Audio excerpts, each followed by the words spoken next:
unboxing nih. Buku-buku dapat dari kemarin jalan-jalan ke sini nih. Big Bad Wolf.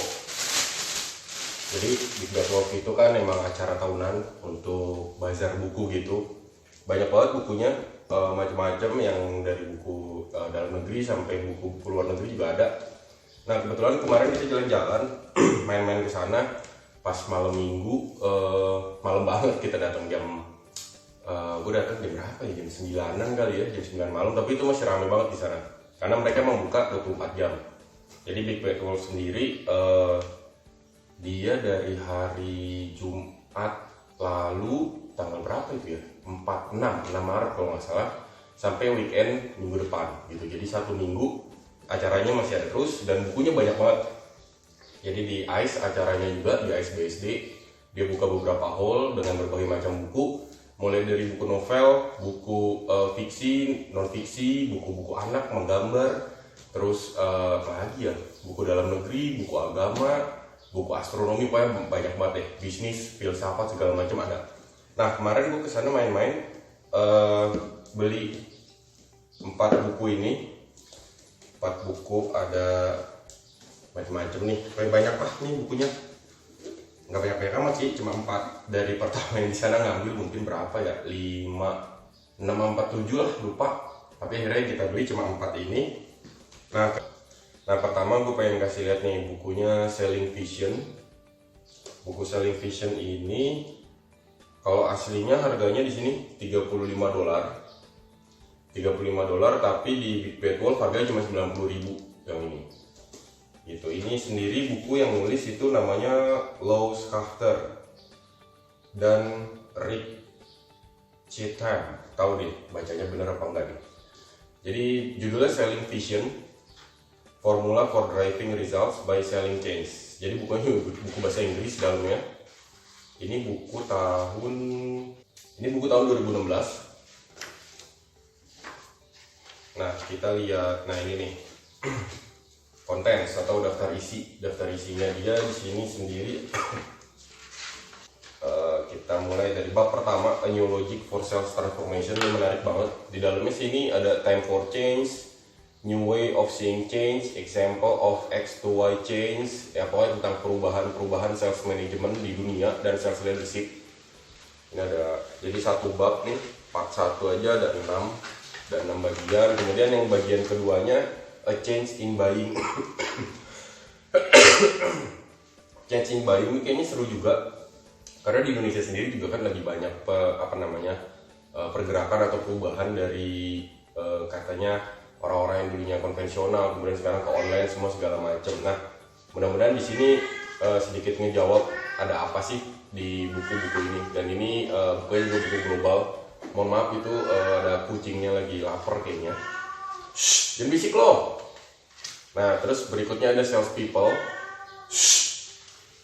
Sales People itu di sini lebih ngebahas tentang navigation skill, core selling behavior, addressing buying delays. Jadi seputar gimana caranya bisa closing sih kayaknya ya. Kalau dilihat dari bab-babnya ini. Nah yang keempat itu ada Sales Managers dan Sales Leader. Jadi ini lebih ke leading the sales, gimana caranya kita jualan, terus drive people, developing people, dan executing the plan. Kayaknya seru juga sih. Kira-kira kayak gitu bukunya. Di sini ada sekitar berapa nih? 250-an halaman lah kira-kira kurang lebih. Dan ini semuanya dalamnya bahasa Inggris ya. Bahasa Inggris semua. Gitu. Jadi kayaknya seru juga. Jarang-jarang baca buku bahasa Inggris, biasanya baca bukunya lokal aja atau yang terjemahan pertama. Nah terus buku selling kedua ada lagi Sell Like a Team. Ini bukunya harga aslinya $30 nih, $30. Tapi gue beli cuma 90.000 juga, sama nih sama buku yang tadi. Sama-sama buku selling, cuman ini penulisnya Michael Delis. Ini buku keluaran tahun, kita lihat dulu ya, 2017. Jadi ini 2016 yang tadi, yang ini 2017. Daftar isinya ada apa sih? Part pertama, Navigating a New External Environment. Nah ini dia ngebahas mungkin kayak apa namanya lingkungan eksternal untuk jualan gitu, dan gimana caranya kita bisa dapetin the super seller model, enter the selling squad, all in or all out, dan yang terakhir pressure can create diamonds or dust. Nah ini kayaknya seru juga, jadi mungkin melihat opportunity di eksternal environment atau lingkungan baru yang sedang berkembang itu gimana cara ngebangun atau menemukan opportunity atau kesempatan yang baru. Terus berikutnya juga ada building selling squads that win. Oh ini lebih ke ngebangun tim kayaknya. Dia ngebahas dari create, organize, practice, execute, regroup gitu. Jadi mungkin ada step by step juga gimana caranya dapetin tim atau ngebangun tim sendiri untuk selling atau jualan. Dan yang terakhir ini creating a more collaborative climate in your organization. Oh, ini lebih internal lagi kayaknya, internal di dalam perusahaannya. Kalau yang tadi yang selling vision itu kayaknya dia lebih melihat perkembangan keseluruhan di luar sana mungkin, atau forecast atau meramalkan ke depannya tuh selling atau jualan itu seperti apa. Nah kalau ini tuh lebih ke internalnya. Jadi gimana cara bangun timnya. Nah di sini yang part 3 ini ada special tips for and about senior executive on selling squads tuh. Terus ada special tips for and about subject matters experts on selling squads. Ini juga mirip-mirip sama sebelumnya tips gitu. Hitting the ice button, special tips on co-selling with affiliates and partner. Nah kayaknya seru nih, affiliate and partner kan ya keagenan atau mungkin yang reseller atau dropship lah kayak gitu-gitu mungkin. Selling squads and price negotiation, wah ini juga seru. Boosting your team selling energy. Nah ini menarik nih untuk meningkatkan energi penjualan di tim yang kita punya, semangatnya. Terus yang 18 ini ada creating a more collaborative culture in your organization. Jadi nggak cuma gimana cara meningkatkan semangatnya, tapi juga gimana cara berkolaborasi di dalam organisasi itu sendiri. Kayaknya seru juga punya nih, nggak salah sih dibeli. Terakhir conclusion sih dia bilang living brand. Nah, living brand ini harga aslinya 24,99 pound. Ya, pound ya. Kalau tadi dolar, ini pound. Oh, di US-nya itu 34,9 dolar nih. Jadi ada dua harga ya. Di sini yang nulis Dr. Konstantinos Pantidos itu namanya. Terus, nah ini dia orang ini di belakang ada nih, ya. Konstantinos Pantidos. Oke, jadi kalau dilihat dari cover belakangnya, dia kayak ngejelasin tentang gimana caranya the wheel of motives di sini, motivasi ya. Jadi kayak semacam varian atau macam-macam motivasi tentang apa. Di sini kayaknya sih lebih ke gimana caranya nge-branding sepertinya. Nah di depan sini how biology and neuroscience shape consumer behavior and brand desirability. Jadi ini lebih ke consumer behaviornya. Makanya di belakang ada wheel of motives. Dia akan ngebahas tentang konsumen behavior atau perilaku konsumennya seperti apa. Gitu. Oke. Ini buku keluaran tahun mana ya? Buku keluaran tahun 2018. Tahun 2018, lebih baru lagi nih. Kemudian yang ini bukunya tentang konsumen behaviornya. Gitu. Judulnya Living Brands. Coba kita lihat kontennya, daftar isinya ada sekitar 7 bab besar dengan 27 chapter. Total ada berapa halaman? Ini lebih tebal sih dari yang tadi. Ini lebih tebal. Ada sekitar berapa halaman nih? 450 halaman. Tuh, ini semua juga isinya bahasa Inggris. Ada bagan-bagannya juga full. Nah, kita coba lihat daftar isinya dulu ya. Dia ngebahas tentang pertama itu what are living brands dan how to bring brands to life. Jadi lebih gimana cara ngebangun brand sepertinya. Kemudian part 2-nya, nah ini part 2-nya yang seru nih. Part 2-nya ngebahas the fundamental motives for buying macam-macam. Ada yang for buying toys, mainan, pet food, makanan hewan, terus makanan, bottled water, botol minuman, kopi. Ini buat yang mungkin pengen bisnis kopi kali ya, gimana cara ngebangun brandnya. Alkohol, fashion, clothes tuh ada juga, watches, terus eyewear, cosmetics, make up. Wah seru juga nih, cocok nih buat jualan Eversen kayaknya di kantor. Ada makeup, parfum, fabric and home care, medicines, teknologi ini kayaknya seru juga. Cars, mobile phones, leisure travel, banking services.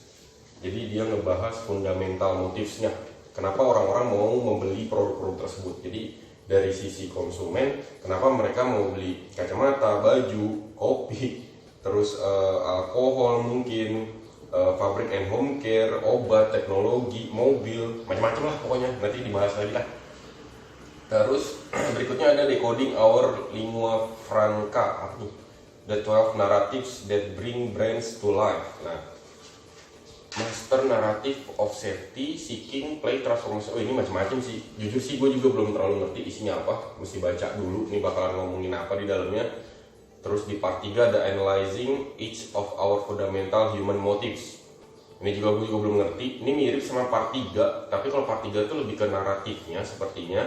Yang di part 4 ini lebih ke menganalisa tentang poin-poin fundamental human motivesnya itu sendiri. Jujur sih gue belum ngerti ini isinya apaan, juga mau ngomongin apa juga gue belum ngerti.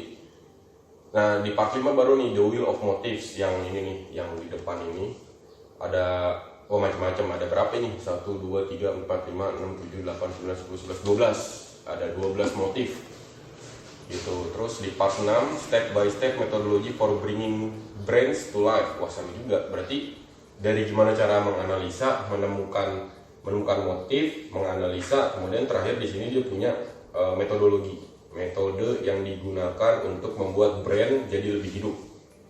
Nah, di sini ada capturing a quantity, the fundamental motives driving the product or service category. Berarti tergantung produk dan servisnya. Kemudian decrypting the essence of the brand. Itu apa ya? Brand enlightenment, brand's unique language. Nah, ini kayaknya menarik banget dan lumayan berat ngomongin brandnya. Part 7 terakhir, the leading role of marketers in enriching people's life. Nah, nggak ngerti sih sebenarnya ini ngomonginnya bakalan kemana, tapi yang pasti dia akan banyak ngomongin seputar consumer behavior dan motif kenapa orang-orang mau membeli sebuah produk atau membeli sebuah brand.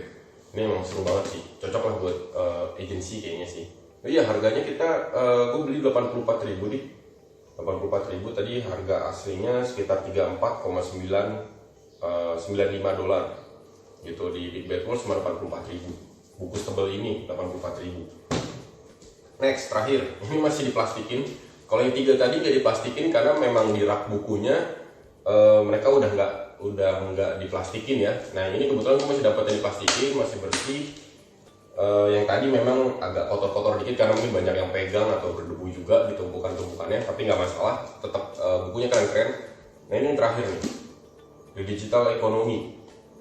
Oh ya, The New York Times bestseller loh. Gue nggak tahu pas beli kalau ada tulisan ini. Pokoknya judulnya The Digital Academy, The Digital Economy, sorry.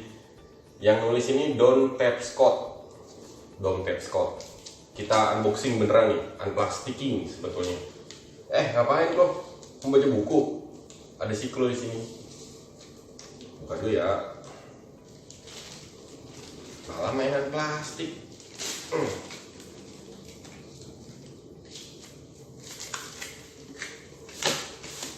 Tebal dan berat bukunya. Masih nempel. Nah ini di belakang ada lagi nih fotonya, Don Ted Scott, nama penulisnya. Kita coba cek dulu ini bukunya. Oh, harganya itu 34 dolar aslinya, tapi gue cuman beli dengan harga 90.000. Sama sih, rata-rata harga sekitar 35 dolaran ya. Nah, kalau dirupiahin juga kan sekitar 400 ribuan kurang lebih, karena memang kalau beli buku yang impor emang harganya segitu sih, 300 sampai 400 ribuan. Ada 4 bab besar, mulai dari thriving in a new economy, terus di dalamnya pecah lagi ada beberapa chapter, 12 themes of the new economy. Waduh, 12 tema dari ekonomi baru. Waduh, berat juga tuh. Terus ada The Internet World Business. Oke, aduh tutup. Terus ada yang ketiga itu The New Technology Say Want a Revolution. Oh, ini kayaknya lumayan, kayak lebih berat juga sih, sama beratnya kayak Living Brains kayaknya. Terus berikutnya ada Internet Working, ada ngebahas tentang Internet Working, di mana di dalamnya dia ngebahas lagi Internet Work Business at Work. Waduh, berat. Terus ada Internet Work Government. Terus ada Have Network Will Travel dan Learning in the Digital Economy. Nah, ini menarik banget sih. Ini perkembangan digital ekonomi yang memang di Indonesia juga berasa banget dari 2015 ke sini tuh ekonomi digital sangat berkembang pesat, bahkan sekarang sudah mulai bergeser lagi di mana digital ekonomi itu nggak cuma sekedar jualan online, tapi sudah membangun platform di masing-masing kategori bisnisnya. Terus di sini kita lanjutin ada Leadership for Transformation, di mana di dalamnya dia ngebahas 2 item lagi. Yang terakhir ada the Leadership for the Internet Work Business. Leadership for the Internet Work Business. Nah, terus berikutnya ada lagi Leadership for the Digital Frontier. Pertama ada Privacy in the Digital Economy, yaitu memang pentingnya soal privacy di dunia digital. Terus the New Responsibilities of Business. Mungkin ini akan lebih ngebahas tentang kita menggunakan dunia digital sebagai